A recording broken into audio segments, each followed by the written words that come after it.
Welcome to the deep dive. You know that moment maybe you're watching a movie or seeing red carpet photos, there's a flash of a wrist, and bam, you're not just seeing a watch. No, definitely not. It's instantly a statement, isn't it? Exactly. These things, they're powerful. They speak volumes about style, sure, but also success, maybe even character. Absolutely. There's just this incredible allure, a well-crafted watch, especially on someone famous. It just draws you in. It becomes more than just, telling time. It's a cultural marker.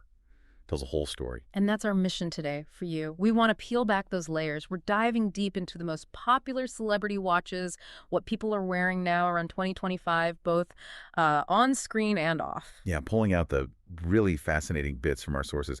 Why do these specific watches become so iconic? What are they actually saying? Right. How do they just lodge themselves in our minds? We've got some, frankly, surprising stories and some pretty eye-watering values coming up. It might change how you look at someone's wrist. It's really about digging into the why. Yeah. Why these choices? What status do they project? And how does a watch, sometimes quite simple, become legendary just through association? Okay, so if we're talking iconic watches, Yeah, we have to start with the big one, the undisputed heavyweight, Rolex. no question. But what is it about Rolex? What gives them this universal mystique? Is it just brilliant marketing, or is there something, more fundamental going on? Well, it's definitely brilliant marketing, but it's more. It's like a masterclass in brand storytelling. Rolex isn't just selling a watch. They're selling aspiration, achievement. We've all sort of absorbed that narrative. That makes sense. And think about films. You see a Rolex on a character's wrist. Maybe just a glimpse. Instantly, without a word, you get it. Yeah. Status, power, maybe even a bit of suave danger. Yeah, filmmakers love that shorthand. They do, because we, the audience, we understand the code. So that cinematic presence plus real celebrities wearing them, Yeah. yeah, that's cemented Rolex as probably the most popular branded watch globally. And that story carries right over into the real world, obviously. Let's talk about some of the big names off screen. Who stands out to you with their Rolex game? Well, Dwayne "The Rock" Johnson is a good place to start. You often see him with Audemars Piguet, sure, but his Rolex collection, it's serious. Like what? He's got a Yachtmaster, the Ref, 16628, gold with a champagne dial. That's around, what, $30,000? And also that two-tone GMT Master 2, the root beer. Oh, yeah, the steel and Everose gold one. Exactly. Okay. That one's maybe $20,000. It shows he's not just sticking to one thing. He appreciates different styles, different histories. Okay, so powerful statements for sure. What about Hollywood royalty? Brad Pitt. His collection seems legendary. Does his personal taste ever bleed into his characters? Oh, definitely. It blurs the lines in a really cool way. Pitt's a known watch guy, right? Yeah. And in Ocean's 13, his character, Rusty Ryan, he wore Pitt's own Rolex. No kidding. Which one? His personal GMT Master 2, the 11-167-18, that's a heavy hitter. Could be up to $75,000.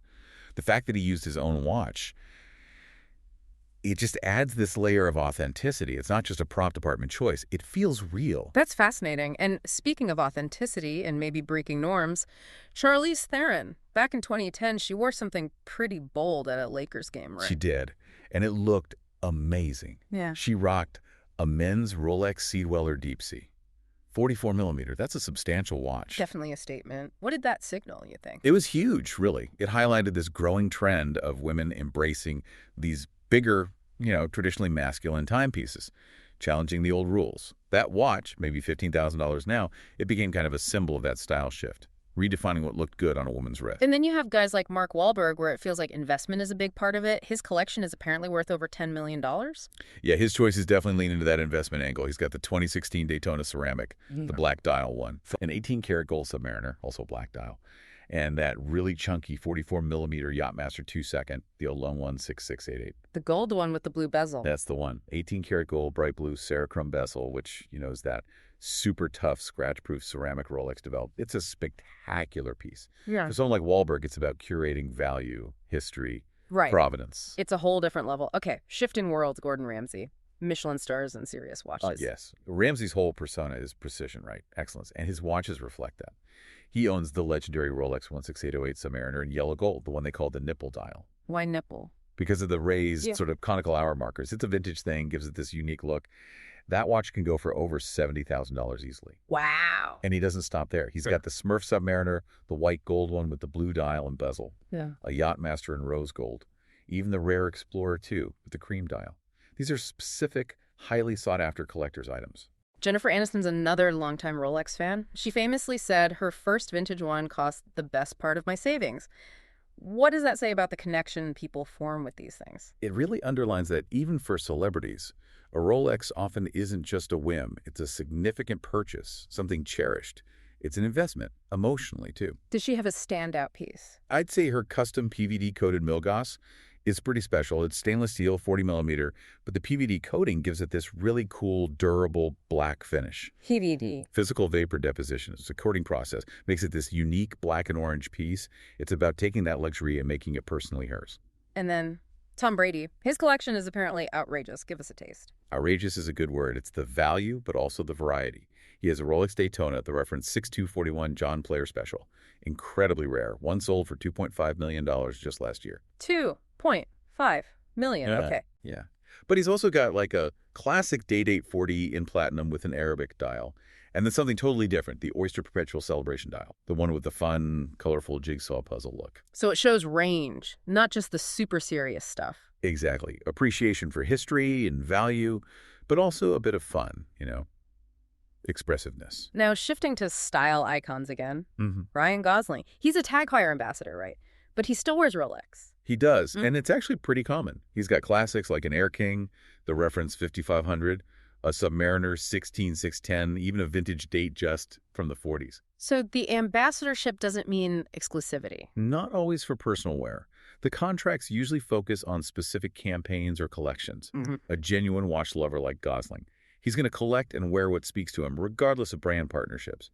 It shows real passion beyond just the deal. Makes sense. David Beckham, another style icon, partner with Tudor, Rolex's sibling brand. Does his Rolex collection kind of track his own style evolution? I think it absolutely does. You look at his older Rolexes, a yellow gold Yacht Master from the late 90s, a root beer GMT Master 2-1, a vintage Sub, a Datejust. Right. They fit that earlier era. Right. But then his more recent sort of ultimate pieces, an 18-karat rose gold Sky Dweller, and that stunning Date 840 in Evrose gold with the olive green dial. That screams sophisticated, mature luxury. It mirrors his journey from footballer to global fashion figure. Perfect fit. And finally, Arnold Schwarzenegger, the Terminator. He's heavily linked with Audimar's Piguet now. They even named watches after him. But what about his early Rolex connection? It's funny, despite those AP connections, for many people, Arnold is still linked to the Rolexes from his massive 80s fame. His iconic watch from that era is the GMT Master 6758. He wore it right after Conan the Barbarian. Oh, okay. And he also had a rare 18-karat gold GMT Master, the 1675, sometimes called the Concorde. Those watches are tied directly to his explosion onto the scene as the action hero. That image sticks. So a huge list of Rolex wearers. But not everyone goes for the crown, right? Even among the rich and famous. Who are some interesting exceptions? Definitely some great counterpoints. Yeah. George Clooney, for instance, you'd think Rolex with his image. But nope, he's a dedicated Omega ambassador. It's Rolex's big competitor. And he sticks to it. Consistently. Yeah. For him, it seems like a strong loyalty, maybe part business, part personal preference, but he represents Omega faithfully. Then there's someone completely different. Bear Grylls, the survival guy. You'd imagine he needs something tough. Yep. Maybe a Rolex Submariner. He did wear one for a photo shoot once. He did. But for his actual, rough and tumble survival stuff, he uses his own Luminox brand watches. They're under $1,000. Practical. Exactly. It shows that best isn't always most expensive. For extreme conditions, function beats luxury status, even if you could afford anything. And maybe the most surprising, Bill Gates, richest man in the world, spotted wearing, what was it? In 2023, a $50 Casio Duro analog, a simple dive-style watch. $50. That's quite the contrast. What does that even communicate? It's fascinating, isn't it? A total counterpoint to this whole luxury discussion. It suggests that for some people, maybe Gates, the brand name, the status symbol aspect of a watch, it's just irrelevant. A simple functional tool does the job. It really makes you think about wealth and how it's expressed. Challenges that whole idea that status needs flashy things. Okay, so we've covered Rolex off-screen, the exceptions. But now let's broaden out. Because watches and their stories, they really explode on the big screen, don't they? How has Rolex become such a cinematic legend? Oh, the silver screen is where Rolex transcends. It becomes part of the myth. Look at Paul Newman's Daytona, his personal watch. The one that sold for? An unbelievable $17.75 million back in 2017. Most expensive Rolex ever sold at auction. Just incredible. And the irony, when those Daytona models first came out, They weren't popular at all. They struggled. Yeah. It was Newman wearing his day in, day out from '72 till he passed away in 2008. He made it iconic. His personal connection transformed it, inspired Rolex to make a whole new series. His touch redefined its entire legacy. Wow. And then maybe the ultimate movie watch, James Bond's Submariner. Mm. Sean Connery and Dr. No, right through to Roger Moore's gadget The version. one with the buzzsaw. Yeah, the Submariner basically became Bond's signature. Rugged, sophisticated, waterproof, always capable. It wasn't just a watch, it was part of the super spy persona, pure cinematic legend. In Rain Man, Tom Cruise plays this flashy car salesman, and he wears an all-gold Rolex day-date. What does that tell us instantly? It's perfect character shorthand, that flashy all-gold day-date. It screams, look at my success, maybe a bit too loudly. It signals his status, his aspirations, maybe that slightly brash edge, all without him saying a word. Dustin Hoffman's GMT Master feels different. He wore it for decades, apparently, even when he won his Oscar. And in films like Straw Dogs, Marathon Man. Yes. Like Newman, Hoffman, and his Rolex were intertwined. It was actually a gift from a Rolex executive back in the 60s, so it had huge sentimental value. Ah, okay. It shows how a watch can become this personal talisman, right? Yeah. Marking huge life moments on screen and off. A constant companion. Speaking of constant companions, James Cameron, the director, wore his Submariner for 20 years. Yeah. Through dives to the actual Titanic wreck. 33 dives, yeah. And then, incredibly, he gifted it to an Amazonian tribe chief he met. And apparently he went out and bought an identical replacement almost immediately, called it the one constant companion. That's profound for a watch. It really shows the deep connection people can have. For Cameron in those extreme, dangerous situations miles under the ocean, Yeah. that watch was more than an object. It was this reliable, steady presence. It was a partner. Michael Caine in Get Carter, another classic. His character, Jack Carter, wears a date just, right? Gold face, brown strap. That's the one. And it's not just worn. It's featured on the iconic movie poster. It reinforces Carter's whole vibe. Ruthless, stylish, powerful. It's a subtle cue, but it says a lot about who this guy is. And then, the weird one, American Psycho. Apparently, the movie actually made the Rolex date just more popular, even though the studio was nervous and cut the line, hey, don't touch the Rolex. It's a total paradox. Yeah. The brand was initially hesitant, worried about the association with, Patrick Bateman. But somehow that connection, maybe the taboo of it, just amplified the watch's allure. It became linked to this edgy, obsessive, status-driven lifestyle. For better or worse, it stuck. And Rolex just keeps popping up everywhere in movies, doesn't it? Marlon Brando's GMT Master in Apocalypse Now, Dennis Hopper timing bombs with one in Speed. Even Danny DeVito trying to bribe an alien with his Rolex before getting zapped in, what was that movie? Mars Attacks. Maybe. Could be. But yeah, each appearance, serious, action-packed, comedic, adds another layer to Rolex's cultural baggage. It becomes this universally understood symbol, adaptable to almost any context. And a really powerful use. David Oyelowo playing Martin Luther King Jr. in Selma wearing a golden date just. What does that choice bring? It adds this quiet layer of authenticity and gravitas. Dr. King was known to wear a gold date just. So seeing it on Oyelowo, it just grounds the portrayal in reality, subtly underscores his presence and stature without being flashy. It feels right for the figure. Okay, so Rolex definitely casts a long shadow, but let's move beyond the crown now, because there are so many other amazing watches with incredible stories in film and culture.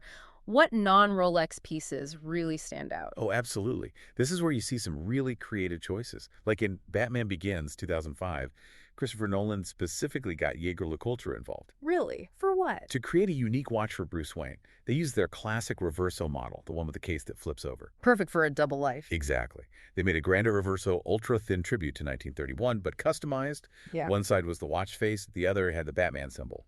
He could flip it to protect the face, during activities. Genius collaboration between filmmaker and watchmaker. That's incredible detail. Okay, what else? Tom Cruise again, Collateral, 2004. He plays this super slick hitman. What was on his wrist? An IWC, specifically a vintage engineer automatic, the IW3233. How did that fit the character? Perfectly. The IWC engineer line is known for being technically excellent, but visually quite understated. Elegant, precise engineering, it matched his character cool, deadly efficient, smart, minimalist style. Not flashy, just good. And another minimalist cool character, Ryan Gosling in Drive. You mentioned he wears Rolex personally, but in that film, it was a Patek Philippe, right? Yes, a Patek Philippe with a brown strap. And that's a fascinating choice for driver. Why Patek? They're like the pinnacle of quiet luxury. Exactly. Patek doesn't scream. It whispers quality, craftsmanship, value, Hmm. but only to those who know. It's discerning. That fits the driver perfectly. He's skilled, precise, self-contained. He doesn't need to broadcast anything. The watch mirrors that quiet confidence, that sophisticated depth, speaks volumes without shouting. Okay, switching gears completely. Pure 80s fun. Marty McFly's calculator watch in Back to the Future, the Casio CA53W. The data bank. Yeah. Just a normal, kind of nerdy watch back then. Mhm. But now, thanks to the movie, the character, the massive wave of 80s nostalgia, it's a niche icon. It really shows that icon status isn't just about price tags, huh? Not at all. It's about the story, the connection, the cultural moment. That Casio is iconic because of Marty and the DeLorean, not because it cost a fortune. Sticking with the 80s and sci-fi. Ripley in Aliens, 1986, she wore a Seiko. Yeah, Seiko Speed Timer, the 7A28 7000. Another brilliant 80s choice. It looked futuristic and cool enough for the hero, but also rugged and practical enough to believably survive battling xenomorphs. Functional fashion. And Ghostbusters, they had a special Seiko too, right? They did. The Seiko M516 voice note watch is basically created for the movie, kitted out with little ghost-busting gadgets. Shows how a watch can become part of the film's tech, a prop in itself. That's fun. And one more, going back a bit. 2001, A Space Odyssey. Kubrick being Kubrick. He commissioned custom watches. He did. From Hamilton. He wanted something unique for his cosmonauts, something that looked like the future as envisioned in the late 60s. They came up with these very distinct, sharp-angled functional designs. It's peak Kubrick, meticulous detail, ensuring every single element fit his vision. Amazing. Now, we can't wrap this up without touching on sports. There's such a tight link between athletes, high performance, and fine watches. Why do these worlds mesh so well? It's a natural fit, really. Yeah. Shared values: precision, timing, peak performance, endurance, aspiration. Plus, watches make great trophies or symbols of achievement. Like that Real Madrid story. Exactly. When they won the Champions League in 2014, their 10th title, La Decima, the players got two watches: a Panerai Radio Mirror GMT Oro Rosso, worth maybe 30,000 euros, Those? and another watch, a Bulgari worth around 8,200, gifted personally by Cristiano Ronaldo. Engraved with CR7 and La Decima, that elevates it even more, right? It was a symbol of team victory. Gifted by the star player, watches as markers of huge success. And Ronaldo himself is a big watch guy, an ambassador for brands. Oh yeah. He's worked with Tag Heuer, Jacob & Co. He really embodies that link between elite athletes and luxury watch brands. The athletes bring glamour, reach, credibility. The brands offer status, endorsement deals. It's a powerful synergy. Tag Heuer seems particularly strong in sports. They've mastered it. Long history in Formula One. Hamilton, Vettel, Alonso have all been ambassadors, but also tennis with Maria Sharapova, golf with Tiger Woods back in the day, even cross-country skiing with Therese Johaug. And actors too, like Leo DiCaprio. Yep, even Hollywood A-listers. It shows how these brands strategically place themselves alongside peak performance and desirable lifestyles across different fields, keeps them visible, keeps them aspirational. Wow. Okay, what a deep dive that was. From like the absolute peak with Paul Newman's multi-million-dollar Daytona all the way down to Marty McFly's $50 Casio, which is iconic in its own way. We've really covered a lot of ground in the world of celebrity watches. We really have. And it's clear, these aren't just time tellers, are they? They are such potent symbols: character, success, cultural moments, huge adventures even, all wrapped up in these tiny machines on our wrists. So here's something to think about as you go about your day. Maybe you glance at your own watch or see one on someone else. What really makes a watch iconic?